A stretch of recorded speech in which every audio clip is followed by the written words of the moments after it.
Morning, everybody. Welcome to episode 15 of FranFunnel Live. This morning, we're going to take a step back from the other technology topics that we've been covering a lot recently and get a little bit more into the franchise sales side of things. I have Josh Kovacs here with us. Josh, the CEO of one of our businesses here at Metric Collective called Oakscale.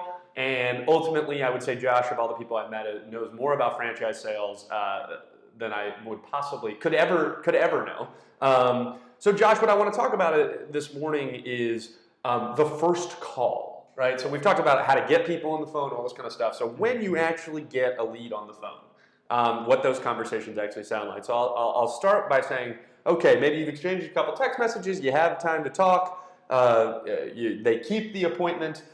Give me an idea for what those conversations are actually like at the very beginning. Yeah, so it's interesting. There are different categories for this type of conversation that I've seen. So of the people who will actually get on the phone, you tend to see there are people who currently don't own a business and don't understand franchising. So typically that type of conversation would be, hey, tell me some information about this particular franchise, but also what are some of the pros of franchising? What is, what are norms in franchising? So a little bit of additional education that goes in there. Then you have business owners, right, that are looking for a franchise, and maybe they have something that's, it's their own homegrown business, and they've heard about franchising, and they tend to know all the numbers. They might, for example, if they own a contracted company and they're looking at a flooring franchise, they kind of already know the business model, and so you have this short conversation on the business model, and then they're wondering, okay, well, what are all these additional points about franchising? And then you have other franchise owners that are, they immediately just jump on and they just do a gut check. They're like, okay, what's the royalty? What's the franchise fee? Very short conversation. So you see about those three categories. So it sounds like you do a lot of listening, which is obviously important when you have these conversations. In these first conversations, what is it that you're trying to get out of them? Is it just trying to get another meeting? Is it education? Is it commitment? Like, what is your goal? Kind of when you're talking to these people for the first time? Yeah, I mean, so really it's the first call is a little bit of gut check on my end, and then providing information, right? So, when somebody gets on the phone, they typically have seen you online, they've used some sort of lead generator or something like that, and they're obviously interested, so they want to hear what the business model is, right? So you go over that, give a little bit of information, but then on my end, it's also, how do I feel about this person? Like, from an aptitude perspective, let me ask what they do. Does their experience fit into this particular franchise? Also, is this something that they're going to, that they understand, what's necessary to be the right franchisee from a financial perspective, and from, a time perspective. Sure. So typically you want to check those blocks. You go, okay, here's the information. But also, like, are you qualified? And those are the two key points from the first call. And so let's talk about, obviously, there are going to be many of these phone calls that don't work out the way you want them to, but let's talk about the positive ones. So what are you listening for? What are, like, the key, if I hear this, or I get a feeling like this, you as a franchise sales professional get super jacked up about it. Like, what are you listening for? Sure. Typically it's somebody understanding what the... two things. So the first one being, okay, like, are they passionate about this? So, one of the brands that I represent is Global Garage, which is a concrete, flooring business. And, when somebody's on the phone and they're like, man, I love this product. I know exactly what this is. I know that this is a huge market. And you could just feel excitement of wanting to be part of this business and understand, and knowing about our brand, then that's super exciting, right? Because it's like, well, let me give you the information on how to be on the other side, right?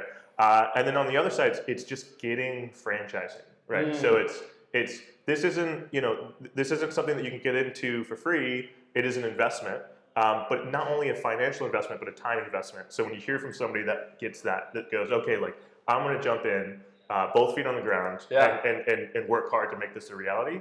That's when you get super excited from the conversation. Sure, it reminds me, I'm a big sabermetrics fan from a baseball perspective, and if anybody's ever said, oh yes, I go to FanGraphs, which is one of the websites that has it, immediately my brain switches, right? I'm like, oh, I don't have to explain to you what this is. We can actually have a substantive conversation about this topic as opposed to me dancing around trying to like get the feeling for it. Well, we're in an action business, so my final question will be this. Phone call number one is only as good as phone call number two. So what do we want to do from the first phone call leading towards when you're going to talk to them again? Do you use certain types of materials are you going to send? Is it surveys, questionnaires, webinars? You just hop on the phone again? Like, what do you like to do after you've spoken to someone if you were in full control of the situation? Sure. So first call obviously is sort of like this initial qualifier. Right. Hey, you've heard this quick elevator pitch on this particular brand. And I verified using, just a few metrics that you're probably qualified to be a franchisee. Sure. So then and that's very surface level. Like an intro call shouldn't really be longer than 15 minutes. Okay. It should be something that, here's the info, let me know if you're interested. The second call, you start going a little bit deeper, right? So post first call, you might say, okay, let's, let me give you an e-brochure, let me give you a discovery presentation to look a little bit more into the nitty gritty on the franchisor. And I typically also send an application, right? So an application will allow me to see, further details on the person's financial ability and background. And so by the second call, it's going to be more pinpointed questions that start getting more operational and far deeper into the business by the second time. And then just to go further, third conversation, we tend to throw out a franchise disclosure document, which covers everything that's necessary for, covers everything that's required to be disclosed on a franchise. And we'll go through that and then introduce them to the brand through a discovery day. Leave it up to Josh to tell me exactly how we get to sales. That's why he's good at his job, and theoretically I'm good at mine.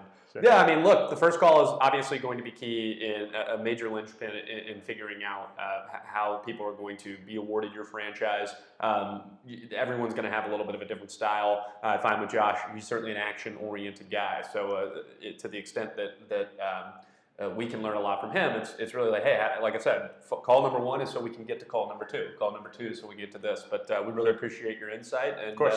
Look forward to hopefully having you on again. Thank you.